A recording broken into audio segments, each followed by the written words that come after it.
August মাসে পবিত্র রমজান হবে। আগের থেকে অ্যাডভান্স রমজান মাসের শুভেচ্ছা থাকলো। ভালো থাকবেন সকলে।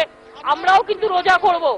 আমার মুসলিম ভাই বোনেরা যখন রোজা করবে আমরাও করব, এটা মাথায় রাখবেন। এটা আমাদের সংহতির সবচেয়ে বড় পবিত্র স্থান। বাংলায় 150 বছর পালন হচ্ছে রবীন্দ্রনাথ ঠাকুরের।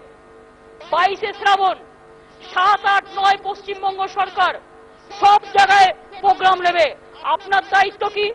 নির্বাচনের পর রবীন্দ্রসঙ্গীত বাজিয়েছিলেন, নজরুল বাজিয়েছিলেন। আগামী 7, 8, 9 অর্থাৎ আগস্ট মাসে যখন 22শে শ্রাবণ আসবে, আপনারা সবাই রবীন্দ্রনাথ ঠাকুরের জন্মদিনটাকে ভালো করে হাইলাইট করবেন। রবীন্দ্রনাথ ঠাকুরের জন্মদিবসে ব্লকে ব্লকে প্রোগ্রাম। রবীন্দ্র নজরুল ছাড়া এ বাংলা ডেভেলপড হতে পারে না। রবীন্দ্র নজরুলকে পাথেয় করেই আপনাদের এগিয়ে যেতে হবে।